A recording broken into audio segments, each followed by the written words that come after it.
Welcome, everybody.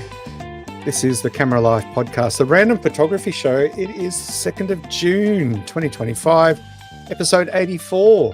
Proudly brought to you by Lucky Straps, makers of fine, premium, Aussie-made leather camera straps from Bendigo, Victoria.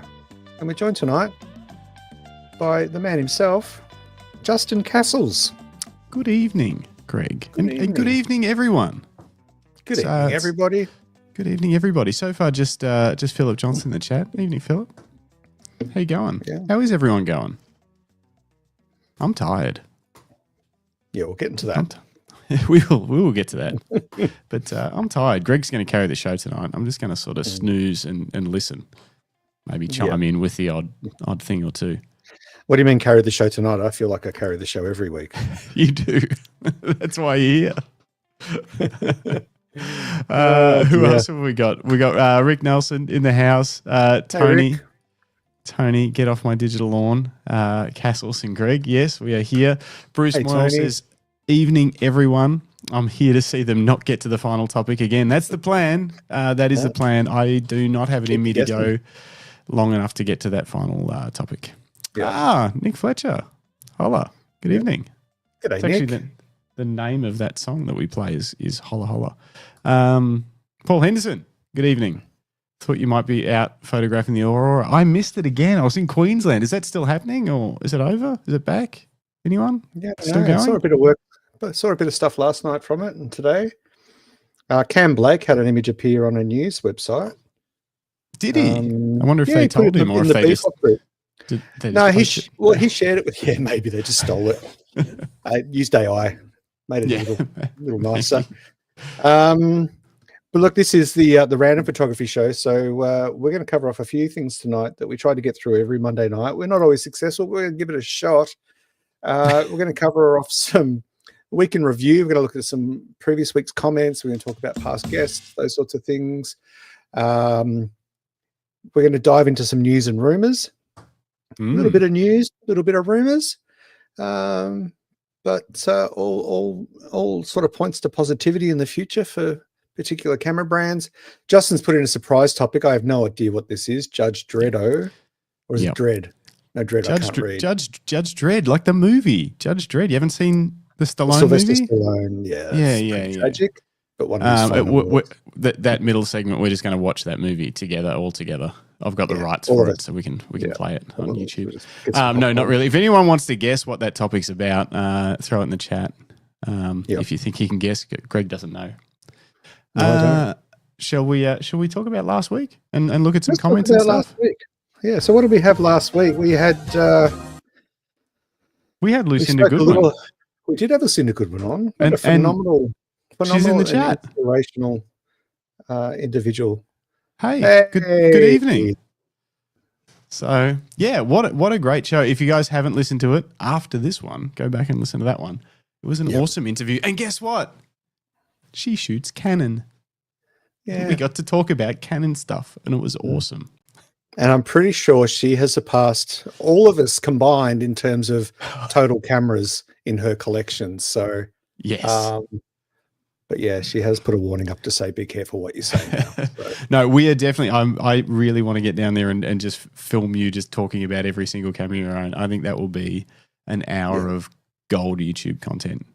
Yeah. What a great interview. Cool it was story. Really cool. And phenomenal. And so much that's been achieved at, such a ripe young age. That's to say. If you have any interest in photography, it's worth a listen, but in live music photography particularly, absolutely go and dig into that interview. It was over 2 hours long, so lots of gold. And also, if you're a relatively new photographer and maybe you haven't had the best role models, or people have told you that you're not going to make it in this industry, or that photography is not a real job, check out Lucinda's episode of The Camera Life, because really inspirational how several people told her that she wouldn't make it. And that, music photography isn't really a genre, or concert photography isn't a genre. And to her absolute credit, she smashed it and proved them all wrong. So, great episode. Go and check it out. Great episode. Episode. other than just Lucinda's episode, have we got any comments to share from? We do. We actually might have too many to share because some of them are so in depth. So we might have to. We'll skim. We'll just skim Cherry the comment pick. section and cherry pick some. I'll try and get to everybody's, but like it went crazy. I think the X half has stirred up the comments a little bit. Let's start with this one here, the drunk wedding photographer. Look at this. There's two slabs of information. I love it. He's even timestamped, which is so good. I think at that point we were talking about what was his name? The cinematographer YouTuber guy who said that if you don't like the X half, you don't get photography, and you're just a gearhead.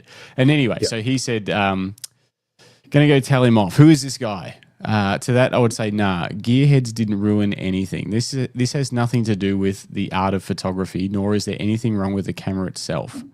The point many people, myself included, are making is about the comical price of this camera. $950 after tax for something a $20 Amazon Kids camera can match if we're only comparing image quality. It shouldn't even be a debate. On the contrary, it sounds like this hipster cowboy is the kind of gearhead ruining photography that he's complaining about. When you actually consider value for money, you could get a mint Nikon F5 for $700 or almost two F5s for $800. Or you could grab a $100 SLR and have enough left over for film and processing for a few months.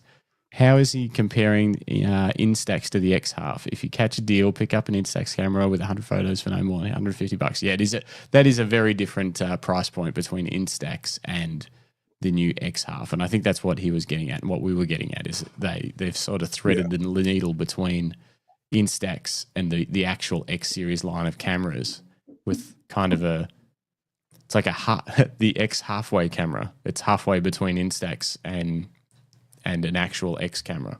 I don't know. Anyway. Yeah. And it's halfway to being a real camera too. Anyway, there's even more about the cosplay cameras and retro vintage. There's tons in there. I got some comments on the my old video, not that old, last year's video, Canon R5 Mark II animal eye autofocus. How well does it track? And the question was, would you say the hit rate on your R3 is better? Thank you. Overall, they're very, very close. And the R5 Mark II does seem to perform better in a few instances, but overall, the R3, for me, is more reliable with autofocus. Better hit rate. But it's by next to nothing. Yep. Yes, the boys are onto it. Oh, evening, Tim. Cam Mackey is the hipster cowboy. Yes, and Rick Nelson confirms. Yes, the cowboy. His recent video ranting made a point about the X half. Yeah. Moving on. Who else have we got? At Costa GF, Costagfif, something like that. Very insightful what you mentioned about the Asian market. I'd put the Canon G5X Mark II from 2019 and the ZV-1 from 2020, not the Mark II version, in the same list of comparing because of similar prices, 1-inch sensor, way brighter aperture, and a zoom lens instead of a fixed lens in that sort of normal 24 to 70, 24 to 120 size. So yeah, they're all comparable cameras, and obviously they don't have any of the features of the X half, the hands-on, tactile, film-style features. But if you're comparing cameras in that price point, they're there too, and you could grab a bargain on those older model cameras, and they still would outperform, I would say, image quality-wise. Yeah, look, I would think so. And, you know, the ZV-1 in terms of videography would outperform easily. Far better. We've had some comments about that too. I put a short up about the video quality. What else? Oh, and he goes on. Well, I feel like we've hit a nerve here, but a good nerve. It's fun. Yeah. I haven't put a poll up. I should find that. At Costa GF again, the Fuji X half uses a portion of a 1-inch sensor. It's a 17.74 megapixel crop from a 20 megapixel 1-inch sensor. Is this true? Could this be confirmed? Do you know? I'm not sure. Well, maybe because it's the 4:3 aspect ratio. Yeah, because it's not a typical aspect ratio, is it? No, so it's 4:3 instead of 3:2. So is so that what it's mean? And then equivalent depth of field of f8.3 full frame terms at the 28mm focal length. Interesting. Yeah. I know this doesn't matter at all to the target market / audience the X-Half is intended for, but maybe useful info for people around here. Yes, it is useful for people like us around here. Yeah. Because those are the things that you sort of get lost. You hear 2.8, and you're like, oh yeah, so it's 2.8 lens. Okay, that's cool. But you sort of forget that it's essentially it's actually cropped in, and it's a very deep depth of field, which is what you found in testing. It's sort of everything's in focus, very, very phone style. Yep. All right, what else we got here? J.S. Hanny, Jason. With regards to the questions asked around cosplay, the only digital camera I can think of that had a real film winder was the Epson RD1 rangefinder. This was a Leica M-mount camera, and the winder was actually used to cock the shutter. You couldn't take the next shot without advancing the lever. It also had some beautiful analog control indicators for things as surprising as white balance. Oh, that's cool. It was a very, very tactile camera that tapped into the actual process of taking photos and made perfect sense as a rangefinder and manual focus only camera. Okay, that's cool. I wonder if so it cocked the shutter. That's kind of cool. Like you had to use that advanced lever. Are you familiar with that camera at all? No, I've never heard of it. But I wonder if it's kind of like that whole, like the concept of a bridging camera. It's moving people from film to digital, but in baby steps. Because it would be quite old. I don't know when the Epson RD1 18 years ago, I believe. Yeah, so maybe they were trying to still push more people into digital that were still clinging to film. March 2004. Nice. Yeah, solid.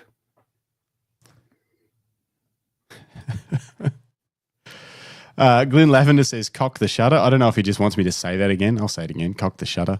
And Nick Fletcher says, I love that Fuji are innovating. Even if it's not to everyone's taste, I bet they sell a load. I think they will sell a load too. And we've said the same thing about that camera. I'm glad they did it. It's good to see different styles of cameras trying to be brought out into the market other than just the standard thing that we've seen over and over again, just with slightly more megapixels or a slightly faster autofocus system. But that doesn't mean we still can't critique it or give our thoughts on what we would have done differently if we had any kind of skills on how to design and develop and bring a camera to the market. Yeah. And look, I think the biggest issue really is its price point. Yeah. There's no, apart from experience, which is important and wonderful, and I'm a huge advocate for it, I don't think it's worth that price for the experience. Given that you get substandard video and image quality at the end of the experience, it's all very well for it to be that it invokes that joy of film photography, and it, if you go with film camera mode, it locks you out of using the viewfinder and all of those wonderful things. I think are impressive and important, and yes, innovative. But there's no point if the end results are terrible and you are left with a bitter taste over the price tag. It seems like this might be the first time that the sort of image quality was really put back a step, maybe, for Fuji in their modern digital really cameras. Surprising. Yeah, like not bad, but like just took a back seat to the overall feel and everything of the camera. Image quality was definitely not, at the forefront of what they were doing, which you can't say the same thing about the other cameras, X100, anything like that. So, What other comments? Some good comments about the OM3, which I spent the weekend playing around with, still up in Brisbane, which was very fun. One of the most interesting things about the OM3 is that it has the top of the line autofocus system. So it'd be a very capable tool with long telephotos, but less than ideal ergonomics. Yeah, I actually found the autofocus pretty good. I've got some more images to go through. I've only been looking on the back of the camera. I've got to get them on the computer and see how much I was getting used to it and starting to trust it the way I would trust my Canon gear. Not quite as responsive autofocus wise, but way. I was trusting it a lot more than I would trust the Leica Q3, like way more. But I need to get them on the computer and see. But I mean, yeah, very different camera. Like it's got the autofocus system out of the OM1 in it. So it's a good. It feels good. Yep. I'll be interested to see. I took a little bit of high ISO stuff, but I didn't push too hard. Might talk about that later. Okay, this is Nick's comments in here and in there. Oh, look at that. I love that Fuji are taking some risks and innovating. Worst case, it doesn't take off. Best case, we suck a whole lot of 20-something-year-olds into photography. Exactly. And that would be great. But we did talk about the fact that then we're moving them from, if they love this style of camera, there's nothing for them to go to. There's no other, the camera that they go to, we're going to be saying, oh no, they don't have winders. They're actually grown-up cameras. That was a sort of more of a toy thing, you know. And twice the price. Yeah, that's right. So,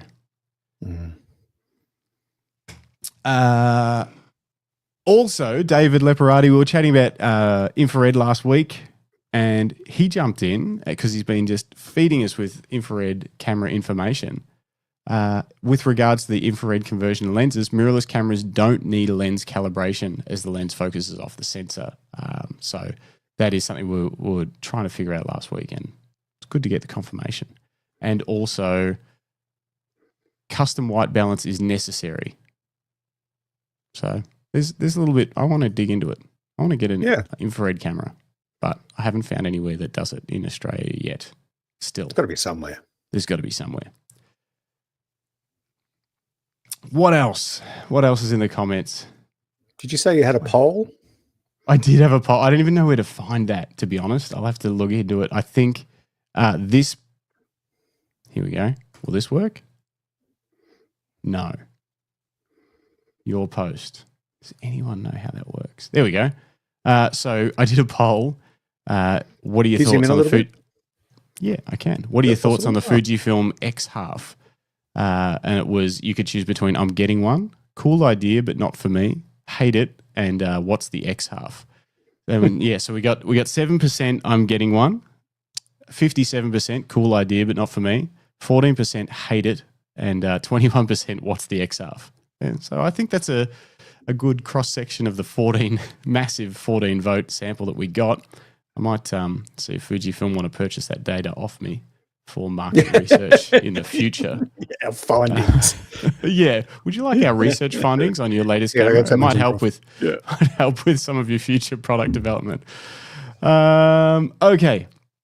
We'll fly through some of the rest of these. This is taking forever. There's so many comments. It's great. This was another comment on this from Jason. That the price, build, and capability make no sense for me. To make more sense to put the money towards an OM3 or an S5 II or an XT5. Yeah, I agree. If you're into photography, it's probably not something that's worth putting your money to unless you really love that little film advance lever. Yeah, I think having thought about it now, it's obviously, and I said this in my review to begin with, but the more that I think about it over time, it's becoming clearer and clearer that they're targeting a really young demographic with this camera. Yes. And I know that the advertising says that and the writing's on the wall for that, but, given my experience with the brand and all the other cameras that they've put out, they're trying to forge new markets. Yeah. Tony notoriously does not own any cameras. This is Get Off My Digital Lawn is his Instagram handle, but he's not a photographer, but he might have just nailed it. I've worked it out, he says. that camera, the X-Half, is the equivalent of the PT Cruiser in the car world. I don't know if any of you remember the PT Cruiser. Is that Chrysler? Yes, it was. Very cool looking attempt at a retro car. Not the greatest car to drive or own or resell or service. No, it was a bit of a dog, wasn't it? A bit of a lemon. Hey, Tony drew this parallel, not me. Fuji, we still love you. But maybe he's hit something there, I think. Yeah. David Mascaro says, my first film camera was a Yashica TL Electro back in 1974, and I thought this company had gone defunct. I still own 2 Yashica rangefinders. I think they did go defunct, but someone's brought the rights to the name. That's all it is. Yeah. Interesting though. My socials have been pretty heavy with the new camera. Yashica, what is it? The Y35? Is that what it is? No, the Y35. This is the one that Glenn was commenting on when he said cock the shutter and hit enter because he wanted to. Anyway, that was the one with the plastic cassettes. Yeah. Yeah. So the film cases. Yeah. He had said here that Yashica had the shutter that you had to cock it to shoot it. Yeah. But lots of marketing for it though. I think is Yashica. Anyone else in the chat getting hit with that in their socials, getting hit with ads and stuff for the impending Kickstarter of the Yashica, whatever it is, FXD 300 or something like that. Yeah, YXD 300. Yeah, I don't hold a lot of hope for the Yashica, by the way, because they dropped a couple of. I shared them with you guys on our chat. Sorry, folks, you're not included in our chat, but in our private little messenger group, messaging you and Grant and Jim about it. The Yashica 300, I think, that came out, a little point and shoot, pocketable digital, but by all accounts, they're terrible. Like they're shipping broken, faulty, not powering up, really cheap product. Yeah, okay. Very hastily built. So, yeah. Yeah, Bruce has seen it. Rick's seen it. Paul's seen it. It's everywhere. They must be spending a bit of money on that. Yeah.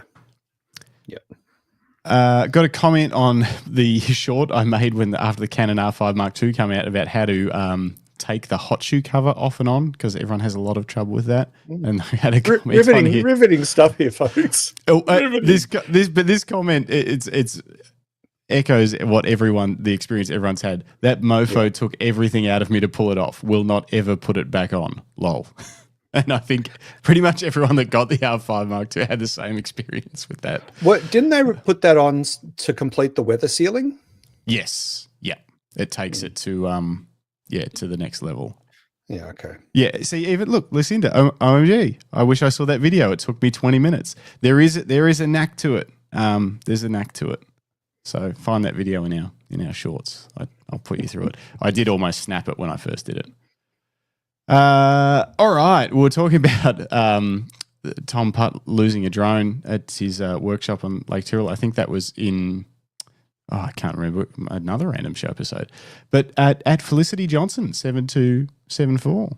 Felicity. Hey, Felicity. That was me at Tom Putt's drone workshop at Tyrrell. My D750 with a 24-70 fell over at the Richard Taddy workshop. Squashed the lens, camera all good. Richard rescued me with a lens to use on the workshop. So you've had some trouble with equipment on workshops. Yeah. Remind me never to loan you anything. This was an interesting one. So this was a short about, I just put a question here about the Fujifilm X-Half, like no 4K, which these days is even just like sort of base level 4K at 24 or 25 or something is pretty standard in all cameras. It's standard in all phones. So I put our thoughts in that short. And you must have said, I believe, you said it doesn't even have HD. But this comment here says from at Quinton David, 2 privileged uncles forget about 720p, which I guess is also technically HD before it became... Well, because they called it full HD, yeah. Full HD, that's right. Yeah. Yes. And it wasn't. It's just an interesting choice of words from Fujifilm. And I think what's interesting is that whenever a brand like Fujifilm launches a camera and they send it to reviewers like me, other people have gotten gear to test. People that have been on our show, Matt Crummins, Russell Ord, they've both been Fujifilm ambassadors. And often we get sent this gear. We don't get sent a spec sheet, and we don't get sent an instruction book, because they want to gatekeep all of those specs, their IP, their plans. They keep it all until the very last minute, because that's the sort of stuff that when it gets leaked, if it's got, if it's official, it's a pretty easy thing to leak out there. Whereas if someone just leaks what they think the specs are, it's harder to substantiate. But if it's if it's in a manual, it's all out there then. Yeah, exactly. Yeah. They didn't even give me access to the X-Half app while I was reviewing it. And by the time I had access to it, it was time to send the camera back. So they're very protective, it makes perfect sense, because, there's a lot of brands wanting to know what they're going to do. It's a competitive market. But when they do send me the camera, they'll send me a brief in an email with some basic specs. And it didn't include the sensor size or the resolution. There's a bunch of other stuff it doesn't include, but it's interesting because closer to the launch date, they'll often update those preliminary specs with the correct stuff. So it's just an interesting process, and don't know why I got onto that, but anyway, I don't know. Here we are. Last couple of comments, also about the X-Half. At the Gaz 9, I don't think it should be called an X camera. Instead, Fuji should have called it a Instax Digifilm camera. I also don't see the point of using a leaf shutter if you can't use it with a flash. No sync port, no nothing.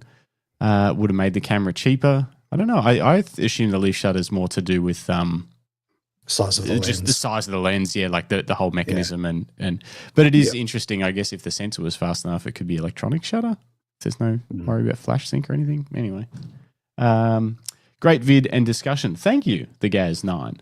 Thanks, Gaz. And finally, the at Lim 2001 burger. The price makes it hard to justify. If it's for Gen Z, where are they getting the cash from? And even then, like you said, a camera store salesperson would be remiss if they didn't steer people towards something that they can grow with, a system that they're going to sort of grow into as a photographer. Yeah. So camera stores don't work that way, unfortunately. Depends on the store. Sorry, not all of them. I shouldn't group everyone into that same bucket, but having worked for a couple of camera stores, you sort of see some of, they push particular products because it means that they'll get a greater, I don't know what the term is, but it's a financial reward basically for selling a specific product more of, and all that sort of things. But yeah, that's been our week in review, which is amazing to see so many comments. Yeah, thanks. Amazing to see people thinking about it, but also that we're opening up that avenue for people to have that conversation and share your thoughts. So if you are new to the channel, that you're watching along tonight for the first time, make sure you like and subscribe. It helps us out a lot, but also you get notifications, especially if you tickle the bell button. You'll get more of the good stuff. Actually, that reminds me, Justin, I was thinking today that we really do need the Camera Life t-shirts. We need on the back, we need a bunch of different little quotes. So we need megapixels. Okay, I'll write this down. We need cock the shutter.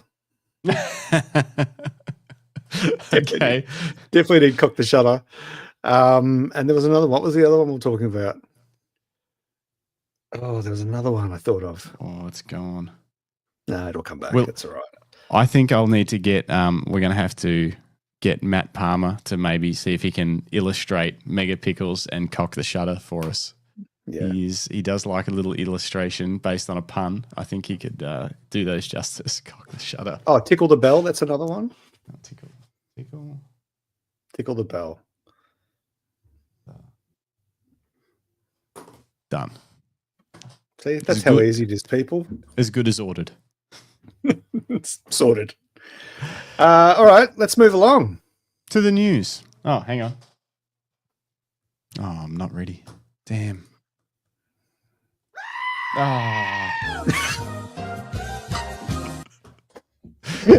To the news. I need to hire a production team. Maybe. Oh dear. Although to be fair, you are very tired. You're busy boy. Very tired. Busy boy. Busy boy. Let's talk about the news. Yeah, what do you got for us? A couple of APS-C lenses. All right, bring up the Epic Sigma story. Okay. Done. This is pretty cool.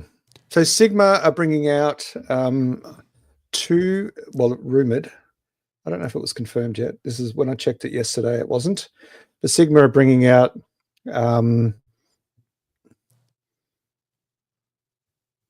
sorry, I've just got lost. Sigma are bringing out two APS-C lenses. One is a 7-40 f1.8, and the other one's a 12mm with an aperture ring f1.4, which is an interesting choice for a 12mm with such a wide aperture. Interesting. So it's coming to Fuji X, but it's also going to all the other lens mounts. Yeah, okay. You know where else it's going to? Where's it going? Canon. Yeah, it is going to Canon. So Canon notoriously don't have third-party lenses in their full frame, but they have been slowly allowing companies to get on board and release them for all the APS-C RF cameras. And these ones will be no sense. Well, I think it does. I think they're focusing their R&D and their production on full frame because it's more profitable. Yeah. And they're allowing third party to help build out their APS-C because maybe they're worried that they're losing that race a little bit. And I also think that it might be a little bit of a building slowly into allowing third party into full frame. That's my thoughts. Yeah, I get that. No, I get that bit. What makes no sense to me is that it's taking them this long. I mean, maybe their research shows that it is more profitable and they gain greater retention and customer loyalty through keeping it premium, keeping it pure first party only for full frame. Yeah. But I don't think you can ignore the fact that selling third-party lenses at a slightly cheaper price also promotes the sale of your cameras. People would be more likely to pick up an R5 Mark II with a different budget to say what you had when you bought yours, because you're a pro photographer. But say enthusiasts think, yeah, I can actually go to that flagship, provided I can afford to buy slightly cheaper lenses. Possibly, but Canon are slowly releasing their slightly cheaper lenses, and I think they're just probably looking at it as an overall financial result. If you lose a few people to Sony that were going to buy, an R5 and they end up not or whatever, but those were people that didn't want to buy Canon lenses, and maybe they're looking at that and they go, well, if we lose a few of those, but we keep 100% of the market share of their full frame lenses, at least for the early years of the RF system. Yeah. Maybe it's more profitable. I don't know. Obviously, all of us users would rather more options if possible. But I have to give it to Canon. They've been putting lenses out, and they've been putting out lenses people want. So yeah, I think that's fair. They have been quite consistent, especially in the last 12 months. Even and there's been so many patent drops.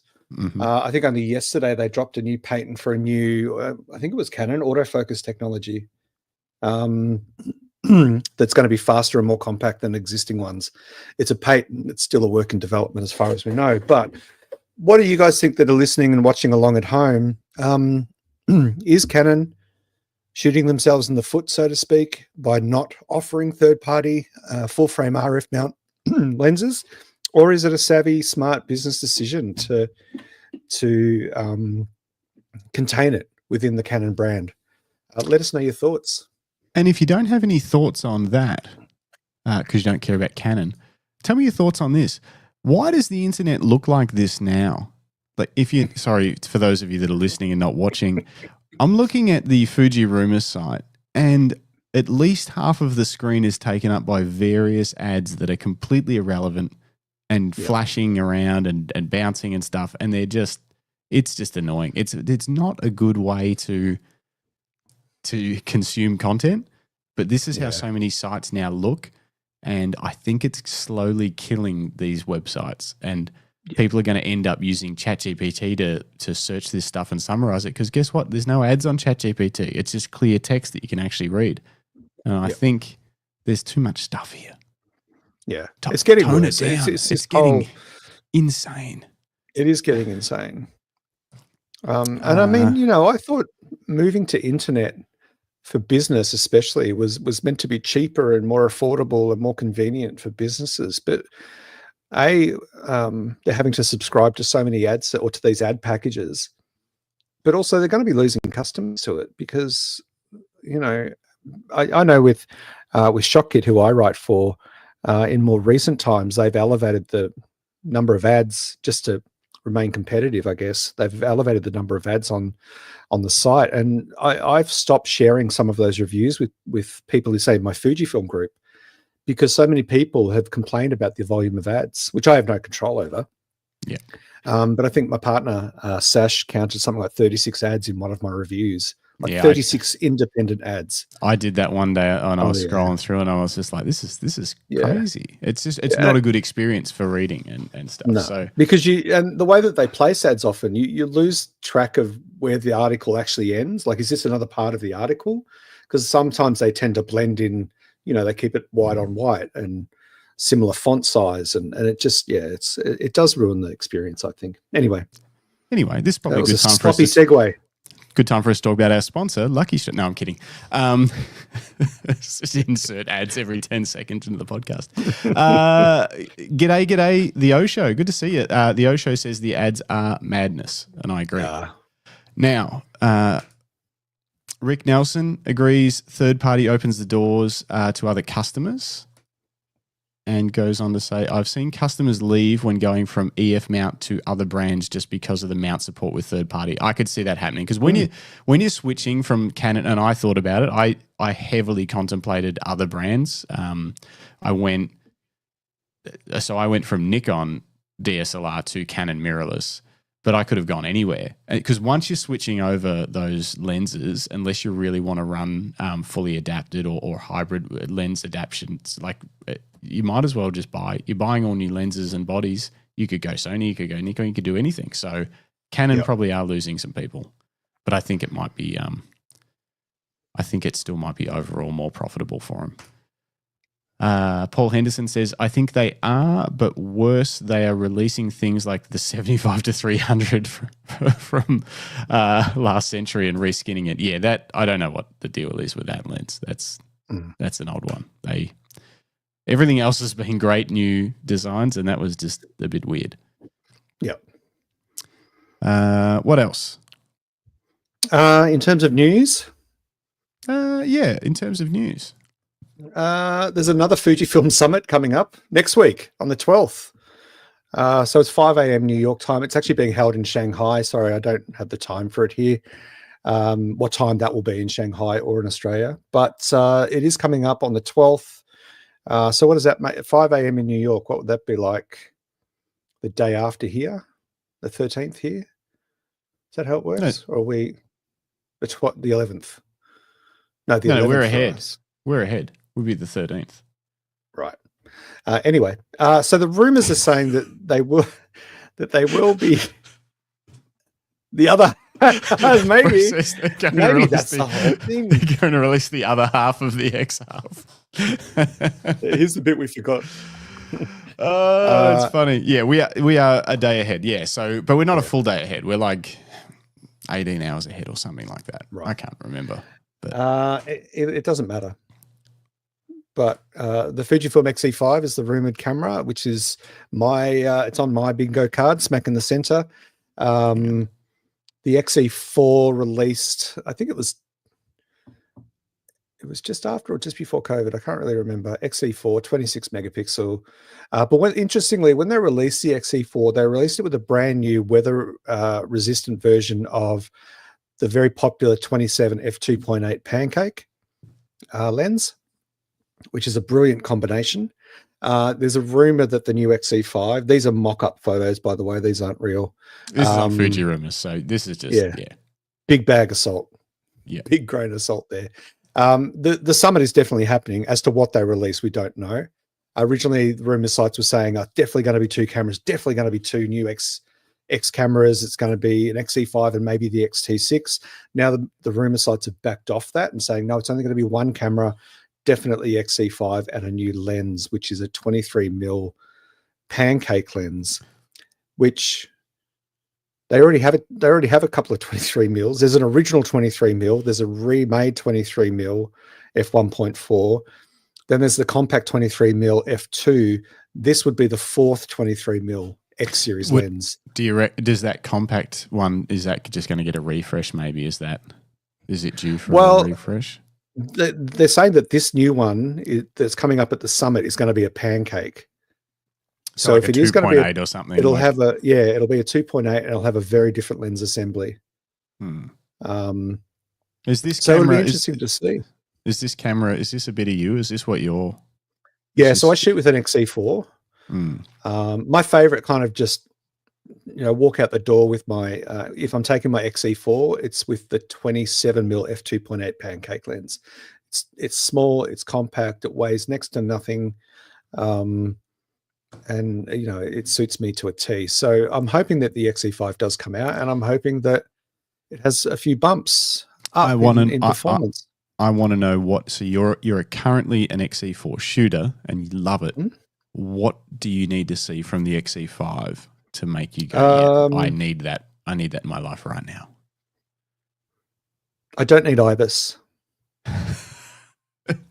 Let's just make that clear. Okay. In case you haven't picked up on that in the past. I don't need IBIS. I don't necessarily shoot things that require IBIS. Not to say that I don't do low light photography. You wouldn't be upset if it had IBIS, but you just don't. No. Well, it depends on how that impacts the cost, doesn't it? Because as soon as you pack in a X Processor 5, a 40 megapixel X-Trans 5 sensor, and an IBIS, all of a sudden the cost is close to $3,000. Yeah. So I want to pare that back. I would like maybe a little bit of a bump over what the XM5 has in terms of performance. I need a crop button, and I need a crop button. I want a vertical, a crop frame. Half frame vertical. I wonder if they'll add a half frame button. Vertical half frame option in when you can choose your aspect ratios in camera for JPEG. That would be the only thing that would help bring people forward to the upgrade. So they bought the X half and then they're like, okay, what's my upgrade from here? I want interchangeable lenses. I want to take photography more seriously, but I really like my vertical. They would need that crop button. Yeah. And an XE5, depending on how it's priced, would be a great next stepping stone from, say, an X half, especially if you're looking to get into Fujifilm's lens and third-party lens ecosystem, because there's a shitload of third-party manufacturers developing lenses for Fujifilm X mount. I mean, the first Zeiss were the first ones to make a third-party lens for Fujifilm X. Yeah, they made two Tuit lenses. They were manual focus, I'm pretty sure, but they were cracking sharp lenses. They were expensive, but they were there, almost from the start when the X Pro 1 came out. Not long after that. So we'll wait and see what this summit has to offer. It's yet another Fuji offering. They've been pretty consistent with these presentations and revealing new products. And yes, as we talked about earlier, they are looking for ways to innovate. I don't know that they're always hitting the mark, and obviously the X half is proof of that, where it's causing a bit of uncertainty about what they're actually trying to achieve. I don't think the messaging was quite clear enough for the X half. Or maybe we're just of a generation that we missed it. I don't know. Maybe we're boomers and we were all in bed when the X half advertising came out. Who knows? It's just not targeted at us. No. But there is the biggest downside of that is that sentiment. And they can develop more than one product at a time, but there is a bit of sentiment online that's like, hey, there's lenses and cameras that we're waiting on. So make those instead, please. I've seen quite a few comments of that are a lot more aggressive than the way I just put it. Yeah. There's definitely that.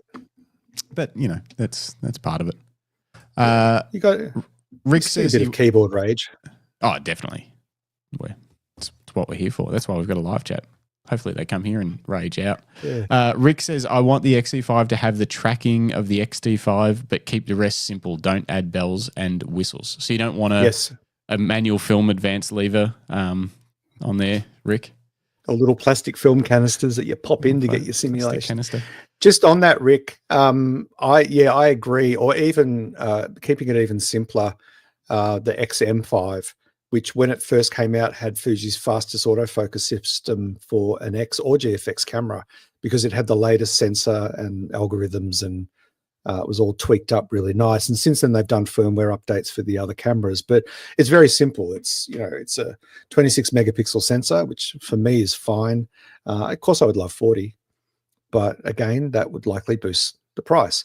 I would imagine Fuji will stick with their X processor 5, the same one they put in the X half, apparently. I reckon if you kind of take the cover off, there's just a cockroach pulling levers, but I don't think there's any real processor in there. It's just a little, like a scene out of Men in Black. Just like that. Yeah, just a little machine pulling levers and pushing buttons and making TikTok reels. Yeah. But yeah, I think that would be great if it was just kept simple. I don't need IBIS. We don't need the best image sensor. It's not the camera for that. If you want that, then go to an XT5 or wait for the X Pro 4 or 5, whatever comes out. So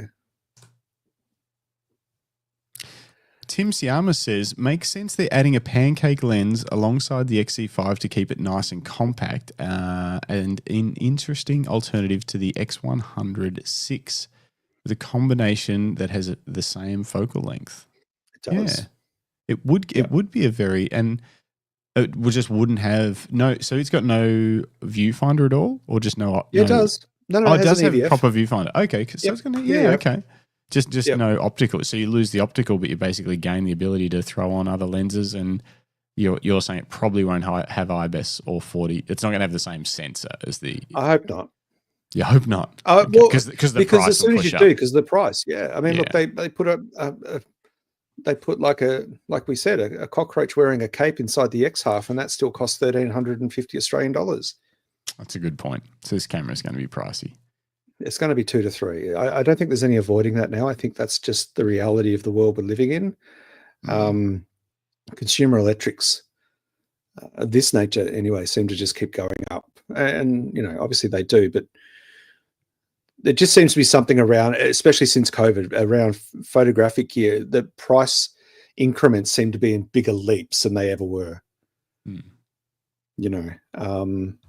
But yeah, I think, look, an XE5 with a 23mm pancake, I'm in. That'd be you. Yep. That'd be me. Bruce Moyle, 8-bit animated GIF option. Yeah, well, I don't know if they've got the processing power to do 8-bit in the X half, but Nick Fletcher says, hadn't really twigged to the XE until I saw Greg's. Love the form factor. And a cheap, small, good camera without the bells or whistles is awesome. And you got access to the entire Fuji lens ecosystem. It's not like it's a fixed lens camera. It's not like it's a different mount. It's the first 4 iterations of the XE have been affordable, kind of entry level, pushing into small enthusiast level system. So, but you can build a system around it. You can then end up having this as your smaller camera. You could have an XT or even an XH camera as your bigger, camera if you require one of those in the future. And, you're building into a system. Yeah. And if you've already got a big flagship Fuji body and you want a second camera but don't want a fixed lens, you like the option to change lenses, and the XE is perfect. Yeah. What they do with the rear screen will make or break my purchasing decision. If it's a flip up and flip down, so up 90 degrees, down 45 degree, just tilting screen, then that's what I need. If it's one of those flip out like the XM5s and all the Nikon screens, where it flipped out and rotates so you can do vlogging and all that sort of stuff. That'll piss me off. I hate those ones too, even though I've got them now, but I really miss just the standard tilt-out screen that the Nikons had. The downside of those is I couldn't turn them around to see myself if I was doing some video work for Lucky or something, but Sony figured it out now, and they can flippy-flappy in every direction, and I think Lumix have it too. Yep. But yeah, for an XE, just the tilt up and down, or up all the way up to be able to vlog or whatever. Down all the way up. Perfect. Yep. Any other news? Any other news and rumors? A couple of little bits and pieces. We talked last week about the rumored Sony FX2. Well, that did come into. Oh yeah, it come out. I think it's come out. It's a bit of a unique offering, but it does have a flippy EVF. Tilty EVF that a lot of people are like, ooh, I'd like that on my regular cameras, any camera. And interesting. So it's like a video centric camera. I'm still trying to get my head around it. It's a video centric camera, but with a slightly more hybrid oriented sensor to the FX3. But so it's less capable than the FX3. A little bit more capable for video, a little bit more capable for photography than the FX3 because 33 megapixel sensor, mechanical shutter, I'm pretty sure. But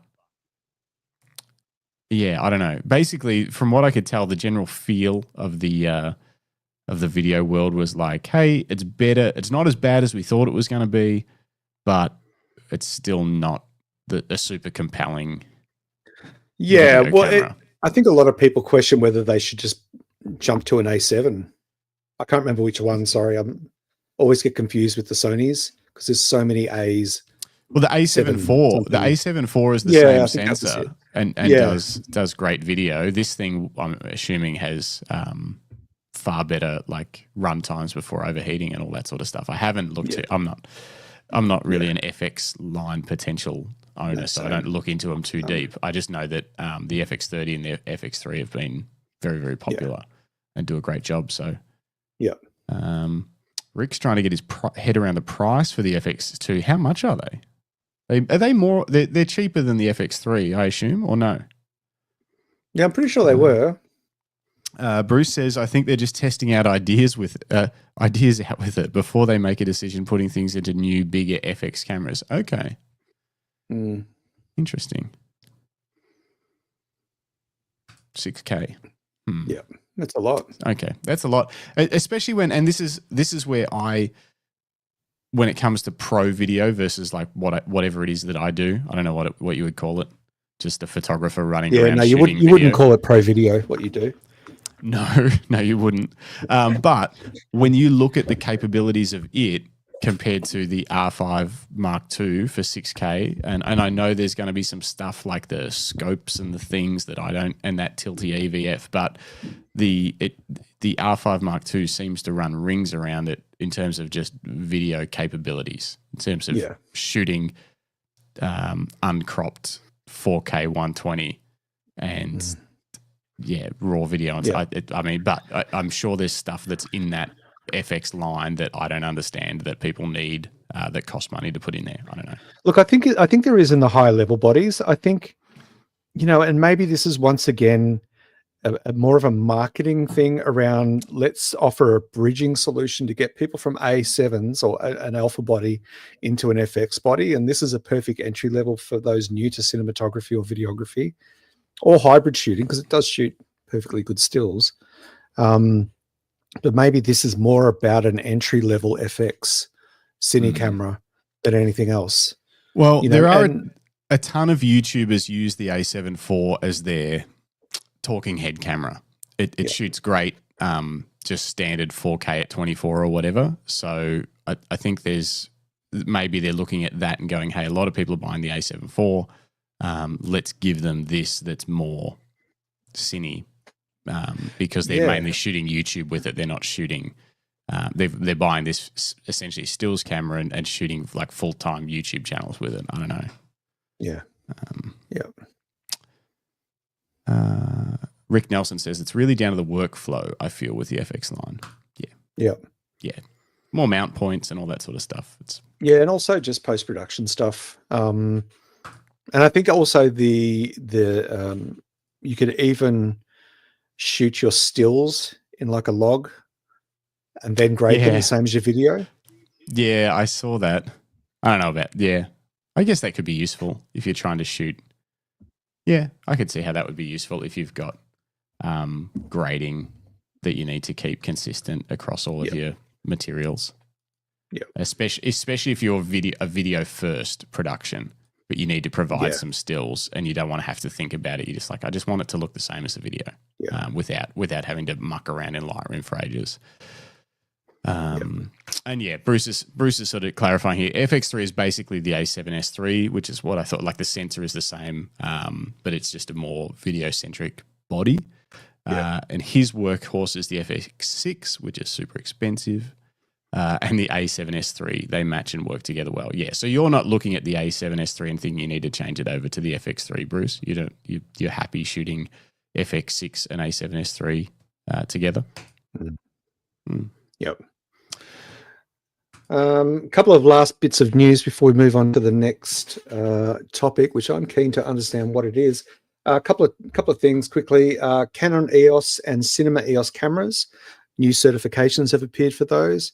Again, we mentioned earlier, a lot of the rumor sites will pick up on, they will scour patent sites and those sorts of things. And it especially often it happens early because brands have to register their cameras if they have Wi-Fi or Bluetooth early, because it goes through a different kind of government regulation process of some sort to meet standards. So often that's the first hint that something's being released. In other Canon news, the R1 was awarded the Camera of the Year at Japan's Camera Grand Prix for 2025. Yeah. The R1. Yeah. I think that means you need to get one now, doesn't it? Oh, I really did want to get one, but I honestly, the difference just, other than that big, beautiful viewfinder, because it really did have a big, beautiful viewfinder, the difference image quality wise between it and the R3 was almost nothing from what I could tell.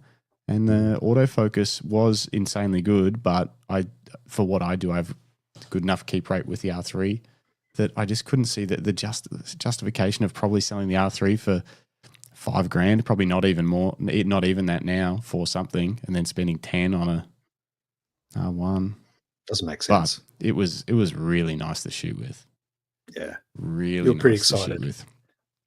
Lucinda says, and the winner is Canon. It is Canon. Yeah, that's right. Best, I think, what was the title? Best camera in history or something? No, it was just, camera better than a half frame. Better than a half frame. Japan's Grand Prix. Yep, it says here, I'm just reading it, all of the camera manufacturers put in their silent bids for who would win, and Canon paid the most money. No, that's not how it works. I'm not sure how they choose the winner, but the R1 is the winner, and I'm happy about it. Take the win. Take the win. I'll take the win. I don't like this little union that you and Lucinda have formed. I love it. I'm getting more. More Canon shooters. Yeah. Next week, Greg will be replaced by a new host. I hope so. No, Lucinda Goodwin. Yeah, exactly. And the last bit of news was that there's been a long rumored Hasselblad X2D Mark II medium format camera. Some images have leaked online of it. That's about all that the rumor sites could offer at this point, other than a lot of speculation. Let me bring up a little bit of speculation for fun of the. How do we get one of these to review? I reckon they'd send 100 megapixel, however much these things cost to us geese that don't know what we're doing. Speak for yourself. Yeah, okay. So these are the leaked images? Yeah, but it looks like someone dropped it in something. It does, doesn't it? Unless that's just they've tried to upscale it, maybe. Or, yeah, I don't know. Or it could be made of clay, for all we know. So here's a quick recap on what to expect potentially. is built-in 1 terabyte SSD that holds 4 images. CF Express card type B memory slot. LiDAR focusing. I need that. 100 megapixel CMOS sensor. Seriously, do we really need LiDAR focusing? I assume, well, isn't everything doesn't like everything have LiDAR now? Don't iPads have LiDAR scanners and stuff in them? And that little new DJI iPhone gimbal, doesn't that use LiDAR to do something? Maybe. I don't know. But yeah, 16-bit color depth, 15 stops of dynamic range, IBIS, yes, and face detection. Oh, it's got face detection. They're catching up. Yep. Says you. They've got IBIS. So yeah, I'm sure it'll be insanely expensive. Hasselblads are a dream camera. Rick Nelson says, I've other than film ones, I've never had my hands on a digital one. It would be very fun to shoot with. It would be fun. We should try and get one. And Greg Carrick has entered the chat. Canons are designed like a bar of soap. What? What, like you can't hang on to them? They're like the most ergonomic camera there is. Are they? What are you talking about? Yeah, they are. Are they? Yep. For who? For working professional photographers. Yeah. Nick Fletcher says, inbuilt SSD, every top-end camera should have that. I kind of agree. I mean, other than whether there's going to be issues with what happens if it corrupts or what, while you're working, as long as it probably still needs a card slot. But I bought big 512 gig cards for both of my Canons, CF Express Type B, and they basically just live in there. I still pull them out because the transfer's faster through the card reader than through the camera, which I don't understand why, but it is. But if they could get card reader level speeds straight out of an SSD, straight out of the camera, that would be just one less thing you have to worry about. Nick calls bullshit on LiDAR focusing. So you don't reckon they're going to put it in there? Or do you reckon LiDAR is just voodoo magic? Doesn't do anything. Nev says, my new drone has LiDAR and I don't know why you'd want to shoot people with a drone. They were talking about compression with a drone, lol. Well, because it's got that long lens on it, don't they? So they can do the, like the moving around, pan at the ridge line shot, the parallax effect, the background's moving fast and you're walking slowly, slow motion for your YouTube channel. Even Bruce says LiDAR is a strange thing to add. Well, we'll have to see if it actually comes out.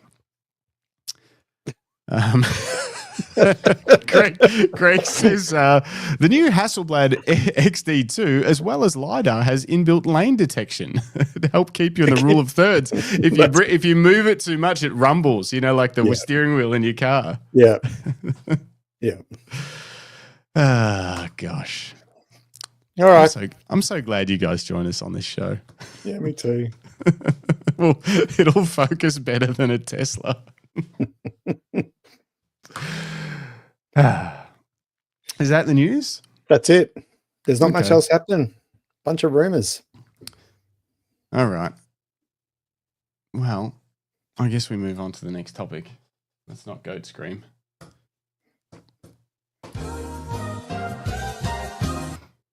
This topic's called Judge Dredd.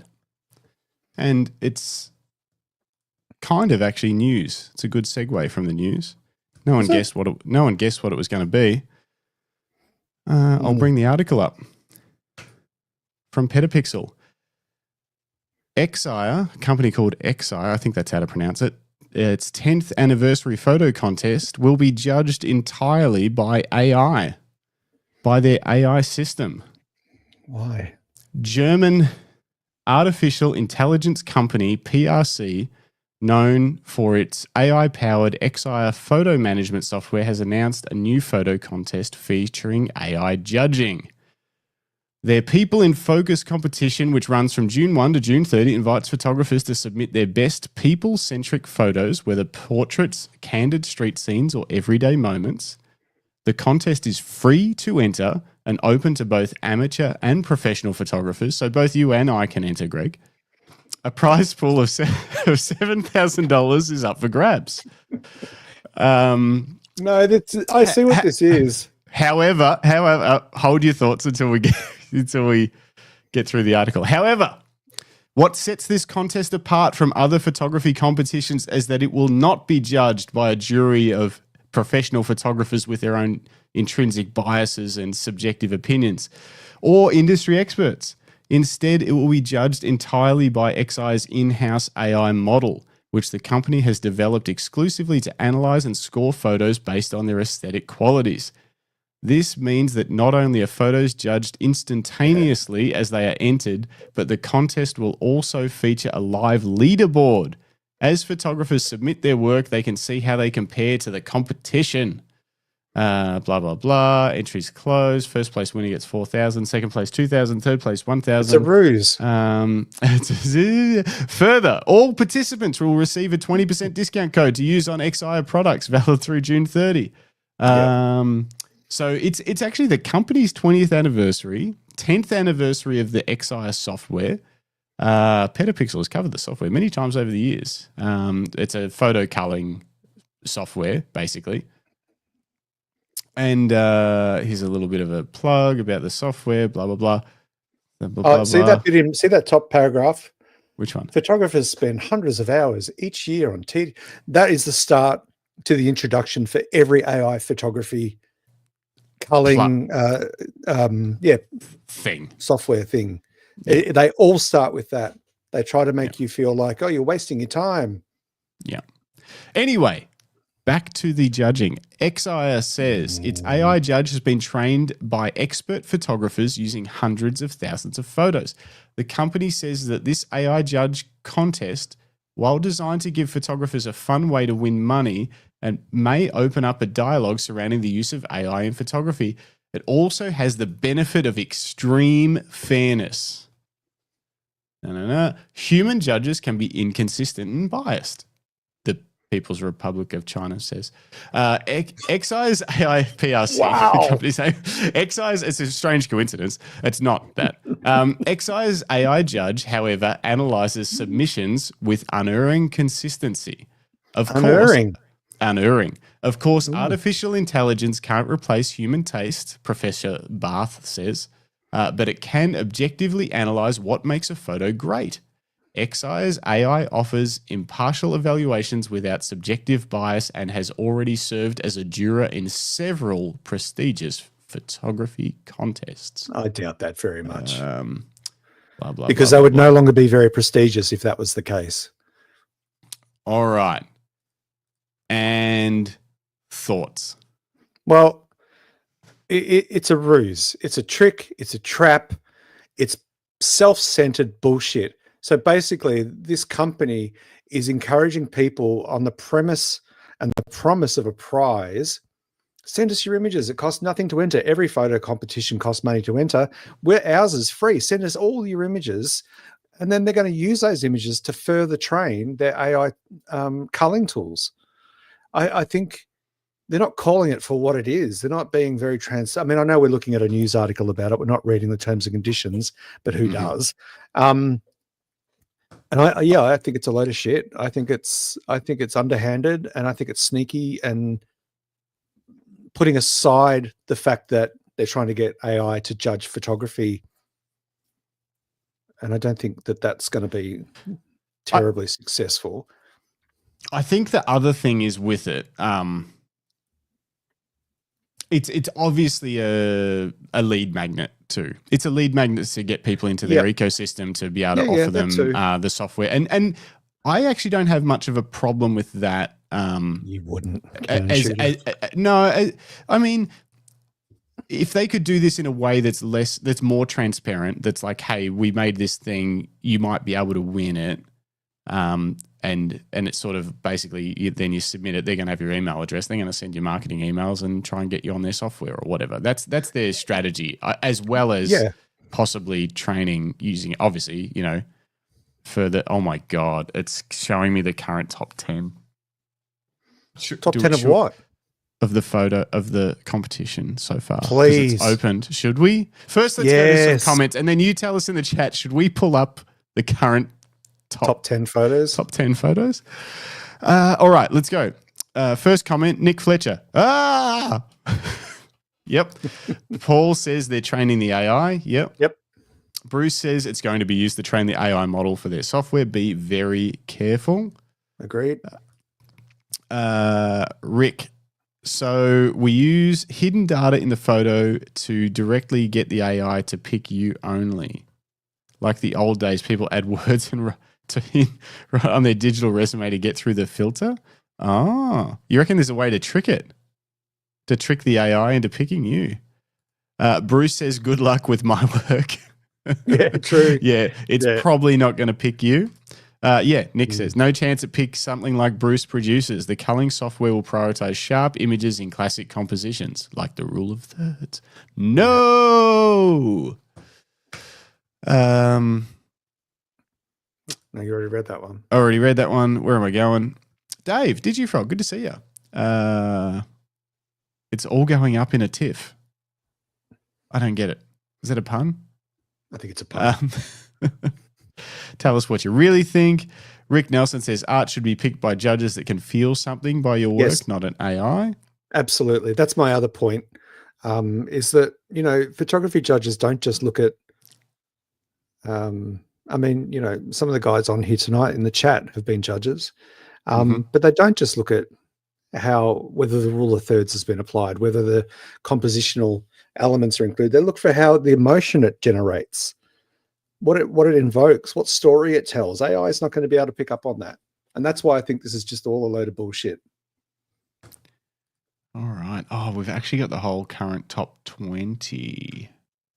Oh my God. Now it has only, we might have to revisit this because it's still got, it's only been open for a day. So, anyway. Greg Carrick says, to be real, a lot of human judges are woeful anyway. Rick Nelson says, show it. We're going to show it. Yeah. Wookie, sounds like a terrible idea, although I'd love software to help color shoot. Well, yeah, that's the thing is like maybe this software is actually good. It's just this comp is maybe a terrible idea unless they marketed it more of like a, hey, test yourself against the AI, see where you rank. Don't worry, we won't use it to train our software. It's just for fun. Maybe people would have had fun just seeing what random score they get. But it feels underhanded, doesn't it? It feels icky. Something feels a bit off about it. Yeah. Bruce Moyle, agreed, Greg, but that is why comps should have multiple judges for everyone's images. Try to move away from bias. Yeah. Yep, definitely. And Digifrog, it's all going to end up in a big tiff. My bad pun. Yeah. That was a terrible pun. It wasn't the best pun, but we see where you were going with it. Okay, let's pull up. I'm going to start at number 20 because it actually has the top 20, and let's do it. We're going to work our way up to number 1. We're going to move fairly quickly, but if you're listening on audio, we'll try and give you some sort of thoughts, but I don't know how we're going to do that. Maybe Greg will describe each image. Can you do that, Greg? Why don't we get AI to do it? No, robot voice. We don't have time for that. Not today. All right, here's number 20. Number 20. Thoughts? What is it? What are we looking at? I was starting to wonder if the image was AI. It kind of looks it, doesn't it? Yeah, I don't know. Okay. Let's move on. Let's look at 19. Maybe it gets better. What would you call that? Like a travel portrait of a lady waving? Yeah, it's just a travel portrait. Travel portrait, yeah. Okay. They so feel like AI photos. A studio portrait of a dirty, like a girl covered in dirt with a blue Well, maybe gel. it was her job in the office to change the toner cartridge on the printer. Maybe. And something went wrong. It does actually look like that. That's what I look like when I have a fight with the printer. There's a girl in lingerie who was asked to change the print. This is for the people listening. Girl in lingerie asked to change the toner cartridge on the big photocopier in the office. It exploded. She's now loving it. And she fell down a ladder and now she's stuck in a hole at the office. What is going on? Okay. The next one is an AI generated portrait. Black and white. A black and white portrait. It's a headshot. The eyes are sharp. It has good soft fall off of focus, but she's got nice hair. She's got great really hair. Nice hair. Great hair. She washed it, basically. That's all it is. Yeah. Pantene. Yep. All right, this is a lovely portrait. The culling software though would have said that eyes closed, reject. It would. I'm pretty sure. It would have used the erase function to get rid of that blur on his right side, our left, behind the ear. Whatever that is. There's something that's a bit distracting in the background. But yeah, beautiful character portrait headshot of someone in black and white. Good texture. This looks like an AI generated image. That does look really strange. The perspective is. It feels like it's either stacked or it's a composition. It's not a composition. What do you call it when they combine images? What's that term? A composite. Composite. Thank you. It looks like a composite. Part of the image is shot in a slight sepia toned black and white. And there's an old kind of bigger, it looks a bit like it's from Cuba, but half the background is in that same sepia black and white. And the other half is in sort of a Buick in the background. Is that a red Buick? Composite. Thanks, Bruce. Yeah, it does look like a composite. Bruce. Yeah. Thank you, Bruce. Confirmation from a professional judge. Yeah. This is an image of Ewan McGregor in the third Star Wars movie. He's wearing some very dark clothing. It's got nice texture. The face, is it sharp? Are his eyes sharp? It's low res. It would be sharp. Pretty average shot. It's low res. It's just a candid portrait in a rainstorm. Oh my gosh. Okay, this looks AI generated. It's a seascape shot taken on a wide open beach. It looks like there's some sort of lava pool in the top right-hand corner, and there's children playing in the water, soon to be burnt. I don't understand. Oh, painterly photo of Cannon Beach on Oregon coast. So it's been edited to look painterly because there's like artifacts and stuff around the people. Yeah. Yep. It's odd. Next, Nick Fletcher says these photos demonstrate why this comp is a bad idea. I'm a little worried that is there any chance that well, first of all, is Jim Signorelli listening right now? If so, sorry, Jim. I don't know what's happening with this photo, but also, or are these all fake AI submissions so that it had something on the leaderboard when the comp launched? You know, like did they just put in like what do you call them? Just stock photos so that their comp looked like it had something going. Yeah. Or maybe there's some of their ambassadors' photos. They might have ambassadors doing shots. But it genuinely says explore our top 10. Yeah, this is just a headshot. It looks like a corporate headshot. There's nothing. I mean, the girl is beautiful and the lighting is good. Yeah, the lighting's good. It's a fairly standard corporate looking headshot. That's about it. Okay, so this has got some character. This is a sort of shot. It's like street photography. It's a character portrait, like a street portrait. It's been very over-processed, though, around the hand and stuff. There's some weirdness going on. I don't know if you can see it through the. It looks like the face looks far too detailed compared to the rest of the body. Like it's. Yeah, the face, a lot of work has been done on the face in post-production compared to, say, the neck. Look at the skin of the neck, and then you look at the skin of the face, and she looks like she's got a 20-year-old face on a 70-year-old neck. So, All right, let's move through some. Okay, the girl picking this looks flowers. This looks like a. Oh, Bruce just said that's unsplash. This looks like an unsplash image, like a stock image. Yeah, we could reverse search. Maybe we should. Moving on. Oh my gosh. This is an AI generated photo because the lighting is all wrong. It is an AI generated photo. I can tell that the girl looks fake as. See, just before we move beyond into the top 10, because I mean, technically this is top 10. This is 10th. Currently number 10. So my concern is, like with when you do a Google search now, you get an AI summary. Google gives you this what they think is an AI summary. And that AI summary has been harvested from other people's work, actual work. But eventually the AI summaries are going to run out of real work to pull results from. And they're going to start relying on other AI summaries to create the Optimus Prime of AI summaries. The same thing could happen with photo imaging and culling software, where they start, instead of using real images captured with real cameras and edited by real photographers to train AI, they use AI images to train AI, and it just gets dumber and dumber and dumber. Until this is the top 10 for image. No one can tell me this is a real image. No.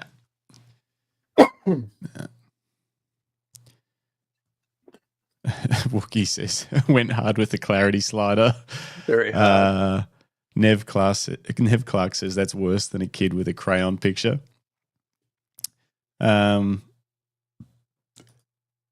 Rick says, Justin, you should enter the winnings would cover the half of the R1 purchase for you. That's true. That is true. I mean, I have a feeling anything I enter wouldn't win. I don't think it would be AI friendly enough. It's interesting though, isn't it? It would be an interesting experiment to see what happened and who won. Yeah, I don't know what I wouldn't have anything to enter. We'll see. We'll see what else is. Well, let's see what's in the top 10. Okay, so this is a pretty like processed medieval composite. Yeah, I can't. Yeah, it feels like I can't say that background is actually there. It's a fake background. It feels off. Studio shot with a background replace. Not a green screen. Yeah, well, that's kind of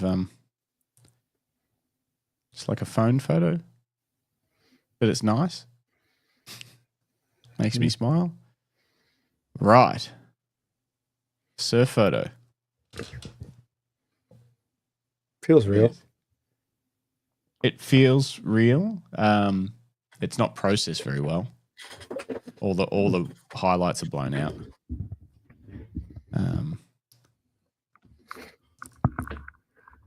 Lucinda says, so someone tell the point of this. The point of us looking at the images or the point of the competition itself? Because I think unfortunately the point of us looking at the images is kind of just to see how bad some of them are.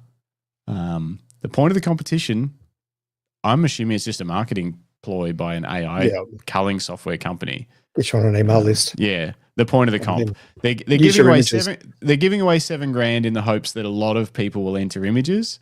Those people. It's free to enter. It's free to enter. It's free to them. It's free for them to run the judging because it's done through their AI.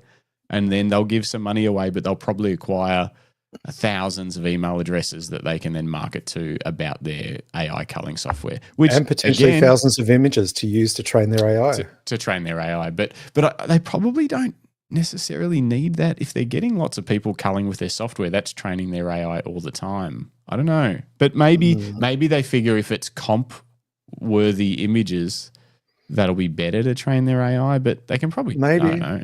Maybe because then they can go back and say we've trained this on competition winners. Yeah, maybe. Bruce says, so far, I wouldn't want them to color shoot for me if this is what they are picking as good. It's true. And this can be a problem because it's like I hear about their software and I think, oh, maybe I would want to try AI culling software. And then, you look at this and you're like, well, probably not. Wow. That's very like... There's another photocopy cleaner. Yeah, it's like theater characters, like very, a lot of work has been put into the makeup and costume, like if it was cosplay photography, and more work's been put into that than the photography. Count the fingers. How many? That's one of the first artifacts of AI is that it can't seem to get 5 fingers right. That all looks. The hands look real in that. That all looks real. There's nothing obviously odd about that image, but it's. Oh, heavily processed. Really? I mean, they've gone hard on the contrast. Yeah. And the texture, but it feels over the top. Yeah. It's distracting, isn't it? It's not clean. Granted that the character in the shot, the subject, obviously lives a hard life. He's got a weather-beaten face. He's missing teeth. He's got all of that going on, but it's just overemphasized. That being said, I could see this getting shortlisted in like your average camera store photo competition. Yeah, how camera stores run photo competitions and stuff like that. For sure. Yeah, it's not. This isn't like that. What is going on there? That has got to be AI. What is that in front of her chest? It's just her dress. It's like it's got these big things sticking out of her dress. But the photo itself here it's not. I don't know what it is. I don't think that's real. You don't reckon it's real? I think it's real. I think that's real. It looks like it's shot on a phone, but I think it's real. Okay. Interesting choice. So it's a landscape photo with landscape photographers in it on, I don't know. Yeah, it's a snapshot. So Well, yeah, that's right. That's the photo that the guide running this tour took to be like, we did this today. Yeah. That's currently third, so that's currently winning money. I don't know why. Hang on. I need to get my sound effects ready for when number one comes up. I don't understand the thinking behind. I'm going to put this in. Is it because the mountains are there? Is that I'm going to choose to put this in a photo competition? It does feel like a snapshot. All right, number two. All right. Whoa! Oh, hang on. Go back one. So number 3. How is that 3 and 2? Johan Peter Melder. Oh, that's the same person. They've entered under different names. One's just been more aggressively post-processed. Is it exactly the same shot? No, it is in fact a different photo. Yeah, why would you edit it that way? Anyway, whatever. All right, so there's number 2. All right. Number 1, everybody. Number 1.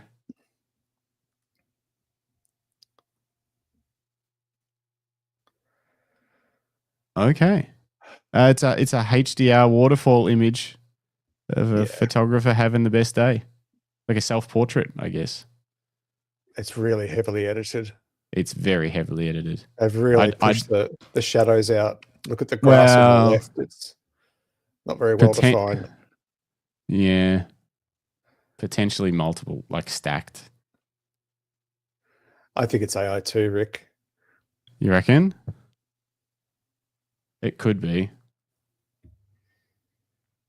Look, hats off to people for entering a photography competition. I think that's wonderful. I think more people should do it. And I love the fact that there's a free option. I just don't like the fact that it's obvious there's a nefarious. All right, here we go. Icky. Here we go. You going to do it? No. I'm just looking at some of the things. First of all, AI generated images with images with dominant AI elements are excluded from the competition. For a top 20 ranking, the original photo must be sent to us by upload within 24 hours after the submission. You may submit 1 image per day. And it also says here, your images are not used for AI training purposes. They should lead with that. They should get that. Like this is at the bottom of the comp page. Yeah. But they're saying that. And here we got conditions of participation. They got a whole thing. Whoa. Cookies. No. Never. No. Go on, submit an image. Okay. Lots of conditions. During the upload phase, keep uploading. If there's more than one photograph, they must not be identical. Technically, the guy coming second and third, they're not identical. Okay. You must own all the copyrights that you use. The person in the photo must consent. No porn. Makes sense. Wow. Basic image editing such as color and brightness adjustments are permitted, but the addition or removal of image-defining elements is not permitted. Well, I think you might have to have a closer look at your top 20 already. Maybe it's the weekend still over there. Yeah, well, Bruce said, remember, this is day 1. Come back to this when it's about to close. I know. Don't ruin our fun, Bruce. but we will revisit this when it's about to close. But I will say it is a bit of a shock. Yeah. To see how many images actually appear like AI. And that's one of the biggest problems that we're facing now, I think. And I wouldn't want to be a photography judge or in this sort of environment, but we're starting to be dubious about what people are creating. And it naturally will occur to us, oh, I wonder if that was AI. Is that really that good? Which is terrible. And look, this segment wasn't supposed to be roasting the images that are currently in the top 20 at all. That wasn't the point. And I know some people, if that's a legitimate submission for a competition, they're on their photo journey and they're making work that's different to what I would make, and that's cool. It's more the fact that they're doing this comp and they're pushing it as unbiased, an unbiased, fair ranking of what makes a photo technically good. Yep. As opposed to biased, artistic, emotional judging. And what will be interesting is, what ends up being chosen as unbiasedly good from this competition is what I'm interested in seeing. And also, are we ever going to see this in a more legitimate photo competition? Or have I missed it? Have we seen this in a legitimate photo comp used in any way? Some sort of AI scoring in tandem with a panel of judges or something? I haven't heard of it, but I'm not really into that scene. So I don't know whether any of the larger real competitions are using it in any way as part of the judging process. It's shit. It's shit. That's why I called it Judge Dredd. He's like he's the police officer and the judge and the executioner, just all in one. Submit your image, you just get a ranking, done. It's over. Yeah. Bruce says it would be against the rules and ethically bad, but imagine uploading some classic images that are considered great and just see where they end up in the rankings. And I'm glad I am the law. That's Judge Dredd. I'm going to go watch that movie after this. We'll fall asleep on the couch. Nice. Classy. Nev Clark says allowing people... Okay, hang on. I missed his first comment. Nev Clark says, our local show this year had a separate section for AI images. So they allowed completely open and transparent AI section, which was really fun to judge the images. Maybe it's the future, like the steroid Olympics, basically allowing people to cheat and acknowledging it rather than, people sneaking in AI images into comps. I like Rick's take. So what does AI judging prove, though? A robot likes your image. And that's it. So it's also, like Greg was saying earlier, it's a robot trained on images that already existed. It can only know those images and can only rank your image. So by definition, if you're doing something that's novel, pushing the boundaries, making people go, wow, I've never seen a photo like that before. That's amazing. That's new. You're going to lose. Because the AI hasn't seen that before. It doesn't understand it. It understands patterns that it can then discern down into a ranking. Yep. Yeah, I don't know. It's weird. I mean, it'd be fun in an immoral way to create an AI generated image. Bruce says the newer movie is better. It is not was better. There a newer Judge Dredd? I didn't know there was a newer Judge Dredd. They remade it. It's okay. Stallone. Is he trying to rile me up, Bruce? Yeah. The newer movie isn't better. Anyway, as I was saying, sorry. it would really be interesting to create an image with an image creation AI bot and submit it and see what happens. Do it. I don't want to. You do it. Okay. I don't even know how to. He's going to ChatGPT and you say, "Do you want to do it now?" No, not doing I'll just let me just try this while you read out some comments. All right. Let me go through. Let's have a look. JS Honey, it might be like that enhanced athletics thing they're currently running. What is that? Do you know anything about that? Yeah, the enhanced games. Basically, they're working towards an enhanced games in 2026, which is open and legal steroid or any enhancement usage. Oh, is that what Nev was talking about as well? Yeah. And basically they're saying, hey, and they're also in the lead up to those games, they're offering $1 million to anyone that breaks a world record. And a swimmer just did it and he was jacked. But what they're saying is these guys can do it with proper medical supervision and no secret squirrel stuff. So they can actually do it in a safe and competitive environment because it's not against the rules in these games. Yep. And they're going to see what the performance is like. So what they're actually getting is athletes that were previously aged out. So maybe they're into their 30s and they can't compete anymore against the young guns because of the training volume and the stress on the bodies. But with the, performance enhancers. Yeah, testosterone replacement and various performance enhancers and the medical support they can get through that, they've got so many more training hours than these younger athletes. They're elite, the elite of the elite, and now their bodies can perform still. Can keep up, and they're breaking records. It's pretty cool. It's weird. Very cool. Lucinda, the RAPP used to have an illustrative composite category that was allowed to have changes made in Photoshop. I seem to remember, Lucinda, correct me if you recall this as well, a few years ago, a photographer, a really famous, previous award-winning photographer, I don't know if she was Australian, but she was called out for her composite work where elements were taken from someone else's image, or there was I think it was someone Sard was the surname, Lisa Sard. Does that ring a bell? And it was something like that where it was a composite illustrative work and it was called into question about the legitimacy of it. Anyway, let's just jump to the next comment. As I've always said, AI can create an image, but it actually can't take an image. Well, not yet anyway. It's very true. Lucinda again, photography and art is subjective, so it defeats the whole purpose of art.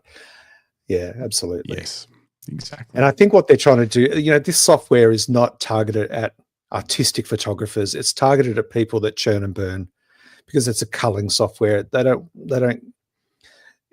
The intention of the culling software is that it doesn't want you to spend time reviewing your images. It wants you to trust it and just go with whatever it spits out. Rick Nelson, Camera Life podcast should enter as a whole, and we design an image on a live video like this so we all have input and split the winnings. No, we're not splitting anything, Rick. I'm working on it, Rick, but yeah, sorry, Greg and I need that. We're going to Japan. Yeah, we need to go to Japan. Nev, still on the steroids game there, Nev. The only problem with taking steroids, and I know this as a drug and alcohol counselor, by the time they're 45, they'll be dead. Jungle juice is not good for you long term. Blah, blah, blah, blah, blah. Lisa Sard, that's it. Or Sad? Sard. I think it's Sard. She was an Australian. Lisa Sard, yes. Melbourne-based, massive problem. Yeah, there was something that came about in a big photography competition, and it called into question what people were actually submitting and whether it was actually their work. I used to teach ethics. It was an interesting discussion. Very cool. Well, how's your image going?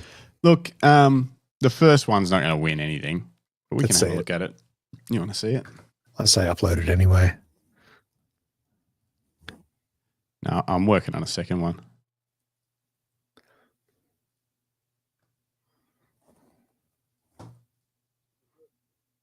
Hang on. This is it. Oh my God, that's the guy that was holding the violin before with the soot all over his face. It is. He just had a shower and put a different outfit on. It's like, I got cleaned up. I'm still grumpy. Yeah. So I didn't give it much of a prompt for this. I just said, can you make me a portrait photo that would be worthy of winning a competition? Apparently it thinks this would. I'll say submit it. Let it do it. No, I'm working on a second one. Let's see. Okay, why does it like dudes with hats on? So after that first one, I said, so can you please make it more creative with impressive photography techniques being used? And gave it no other information other than that. It did this. It just made the subject look the other direction. It cropped in a little tighter. Changed the lighting slightly. I don't know. Lucinda said, can you ask it why it thinks it's award-winning? Oh, good question. This is fun. This is fun. Hang on. Why do you think this is award-winning?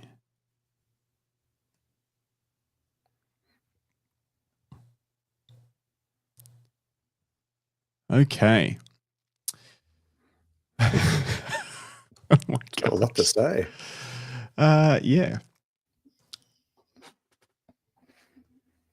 So, ChatGPT says, this portrait could be considered award-worthy for several reasons rooted in both technical excellence and emotional storytelling, which are storytelling. Yeah, it knows, which are key criteria in most photography competitions.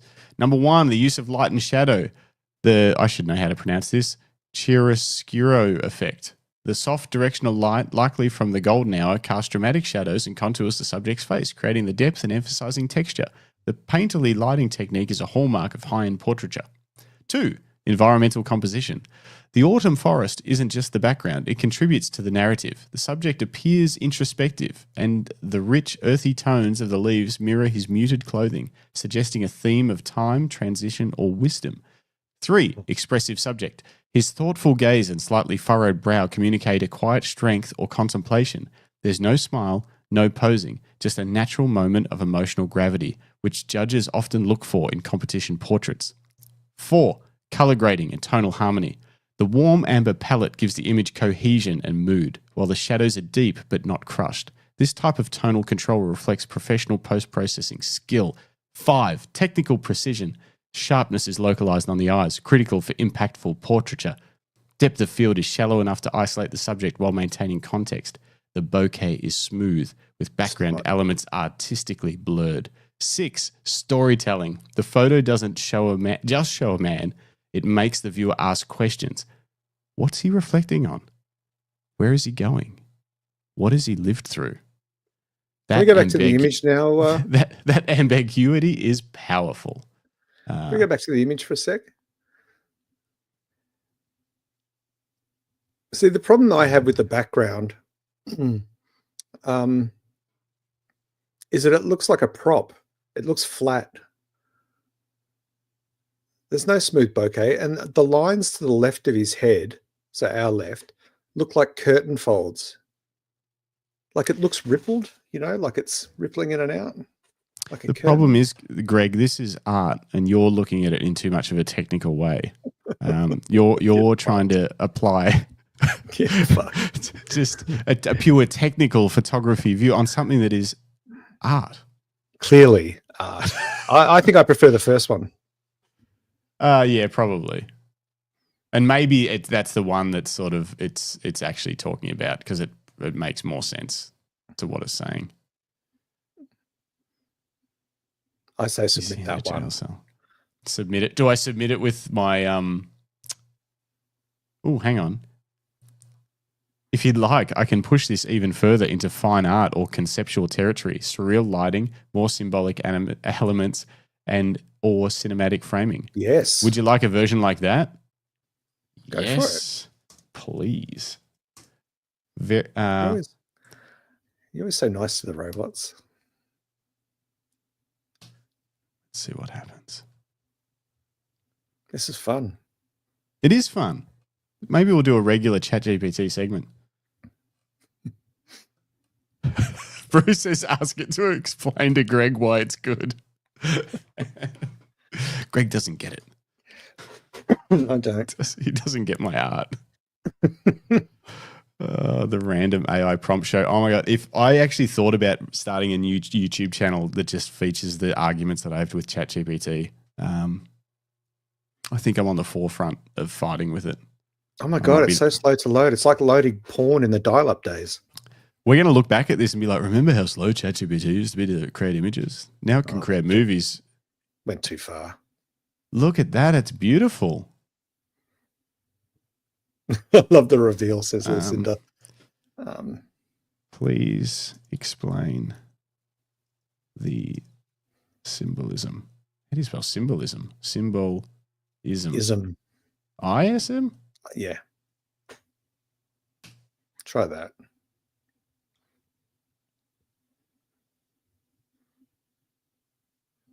Right. Falling leaves. That's what we'll call it. Symbol of change, mortality, and the passage of time. In many cultures, autumn is a metaphor for life's later years. When things slow down, memories fall like leaves and legacy becomes the focus. The way leaves float around the subject, suspended in time, suggests a moment of reflection or a memory suspended in a dream. Do you want to see them again? Yeah, let's see the memory suspended in a dream. That just looks like an illustration. Maybe it's the cover of a book or something. Yeah. An average book. Soft fog and mist, the symbol of mystery, memory, and the unknown. Ray of light, the elderly man. Yeah, okay. So it's pretty detailed. Final message. The image invites viewers to reflect on their own passage through time. Who will we be when the leaves fall around us? It asks us questions about memory, mortality, and identity, but does so quietly and reverently, which is often what separates good from award-winning. Ooh. Oh, go for Rebirth. This is great. Rebirth. Okay. Let's do Rebirth and just see what happens. Okay, let's explore. Does anyone in the chat have any way to... We're going to explore Rebirth. What should we add? Anything else? Let's explore Rebirth as a theme. What else can I add to this prompt? We want chickens in it. Jay Shanny. Hard to believe that one day this becomes Skynet. Can we include chickens in the Rebirth? Because chicken and the egg. I don't want to like. Do you want me to? Okay. I don't want to cramp. You don't want to ruin the photo. No, I don't want to cramp its like creativity by giving it too many barriers. But let's explore Rebirth as a theme. I think including more chickens. Chickens. Yeah, and Lucinda says intensify the lighting. Okay. And intensify the lighting, yeah. Including chickens would be a good element for that theme. Do you agree? Also, please intensify the lighting.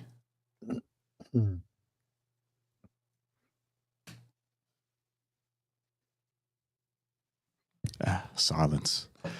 Sorry for you guys listening on Spotify and Apple Podcasts next week, but it's worth watching this to see what we're pulling up. Hopefully, me reading out ChatGPT's AI prompts is... I think the chickens will make it an award winner. It could be an award winner. Who doesn't love a chicken? I like eating chickens. I like eggs. And eggs. Can't have an egg. Can't have an egg without a chicken. So, that's right. You know, if you love eggs, you love chickens. Mm-hmm. The reveal is slow. It's very slow. It is very slow. Lucinda says the chicken should have had hats. We don't even know yet. People. It could be a giant chicken. Oh, yes. Oh, yes, Greg. Oh, it's a biblical chicken. It's covered in. Oh, my God. Look at that. That's amazing. Look at that lighting. Oh, it's more than I could have hoped for. Look at him. He's like a Jesus chicken. I'm selling my cameras. Oh, it's coming down from heaven. Oh, wow. It's really reverent. I could never dream to make an image that looks like this. Well, I can now. I'm going to try and replicate. Oh, wouldn't that be a good YouTube video? Trying to replicate AI images just in real life studio. So like I've got to find a guy that looks like this. Greg's hang on. There's more chickens. Whoa! Oh, where's his legs gone? How are the chickens up? Oh, oh my God.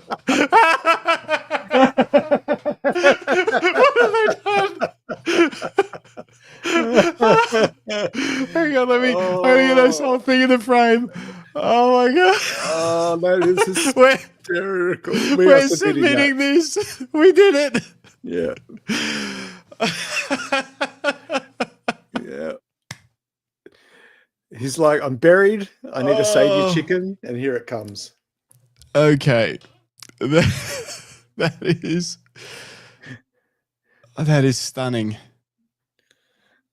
Yeah. I donate words can't describe. Yeah. Can we get that printed and framed, and we'll hang it on the background somewhere on the wall so that it's always there. Yeah, maybe we might put that on a t-shirt. Yes. Cock the shutter. Yes. Oh dear. So what have we got here? Lucinda says the chicken from the gods. Glenn Lavender says would have been nicer with a bigger chicken. I saw that with cakes. Glenn says, or a cock shutter. 3 feet under. Perfect for the shop. Yeah, big poster. Is he rising from the dead? I don't know. I think he might be sinking into chicken quicksand. Yeah. Lucinda says, ask for the raw file so we can submit it. How much power was used to create it? Oh, look, I'm not sure. Not much. I didn't say thank you, so I don't think it took up too much. But I might say thank you now. We'll see. Okay, that's brilliant. All right. Well done, ChatGPT. And that, ladies and gentlemen, is Judge Dredd.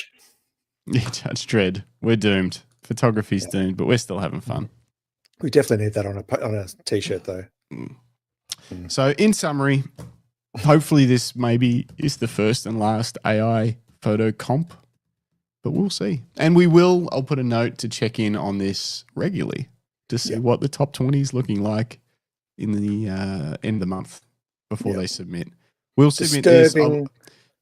I'm going to double check whether it's illegal to submit this. If I'm going to get in trouble because it's not a original photo. But none of them were. Good point. Yeah. Cool. All right. What else? I mean, that's pretty much the show. Other than we are pretty much done. It's a bit late. I was going to give you some more OM3 thoughts about after shooting with it for the weekend, but I don't have a lot because I haven't had a chance. I got back so late after my delayed flight that I didn't get a chance to put the files on the computer and look through them. But why don't we save that for next week? All right. Yep. Okay. No. We'll save it for next week because basically I don't know. I enjoyed the autofocus. It's growing on me. I'm getting used to the ergonomics and where they put things. I fixed the viewfinder issue. But what is weird with it is I don't know. I need to find an OM system expert to tell me. I don't think I can have image review disabled for the EVF but enabled for the LCD. Right. So I had image review enabled for the LCD, but it was doing like a really quick image review in the EVF that made it lag. And so I disabled image review, which sorted it out. But I don't know. I thought you could enable and disable them separately on the viewfinder and the LCD on the back. All right. Anyway, but with my with those sort of changes and getting used to the ergonomics and customizing a few things, it was starting to feel comfortable. I could work with it fairly quickly. The autofocus was feeling snappy, and the JPEGs, at least on the back of the camera, looked really good. I was shooting most of it in black and white, but with raw files as well that I want to play with later, and I was having fun. Those little lenses are tiny. Yeah. And I shot with them wide open a ton, so that would also be interesting to see how sharp they are wide open, but they look sharp on the back of the camera. Very cool. Very cool. But yeah, that's about it, really. All right. Well, I think we're going to wrap up, folks. It's almost 9:30. We've been going at this for 2 hours. Time flies when you're having fun with AI. Just a reminder for everybody, a little bit of housekeeping. This is the Camera Life podcast. If you're new to the show, this is your first time watching, g'day. Don't be shy. Jump in the chat. Tell us who you are, where you're from. We run 2 shows each week. We run a Monday night random photography show, 7:30 p.m. Australian Eastern Standard Time. And then we also run a Thursday morning show at 9 a.m. Australian Eastern Standard Time, where we interview amazing photographers. But look, on that note, I want to thank everyone for watching. I want to thank everyone that's been listening. Sorry, I know we've been very visual heavy in this episode for those of you on audio podcasts, but you can always roll back and watch any of our episodes on the back catalogue if you just jump to our YouTube channel. Lucinda's from last week. Go back to that right now. If you listen to this and you haven't heard it, go back and listen to that. It was great. Got a couple of hours, go and have a listen. But yeah, look, if you happen to find yourself, watching a few of our shows, let us know in the comments which has been your favorite episode so far. We'd love to know. Who are some guests where you feel like we still have some story to uncover? Let us know. Who should we bring back on a Monday night? We need to get Greg Carrick back on, but he's probably busy working, radioing. Yeah. Well, he doesn't do it. AI does it now. Well, he just asked us if we're AI. Oh, we'll see. No one trusts anyone anymore. No. But look, on that note, this is the Camera Life podcast, the random photography show, proudly brought to you by Lucky Straps from Bendigo, Victoria, makers of fine leather camera straps. Head to luckystraps.com. Use the code Greg at checkout and you'll get yourself a fine discount. A fine discount with Greg. I'll let you have this one. Cool. Use code Greg. And otherwise, thanks to everyone in the chat. You guys are awesome. Yeah, you are awesome. Philip, Jason, Rick, Greg, Bruce, Paul, everyone. Who have I missed? Yeah. I don't know. You're all here. Bruce says use code Jim. Jim's not even here. Yeah. No Jim. Let's make it up. Maybe we'll make a Bruce. All right. Let's do this. Be safe. Have a great week. We'll see you on Thursday. But yeah, get out and shoot. We'll talk to you soon. All right. Bye. Bye. Oh, yeah. Bye, Philip. Good to see you. See you on Thursday. Oh, yeah. See you, Nev. Yeah, see you, Nev. I'm really tired. Ah, Paul Henderson loves his green strap and T-shirt. Thanks, Paul. See ya.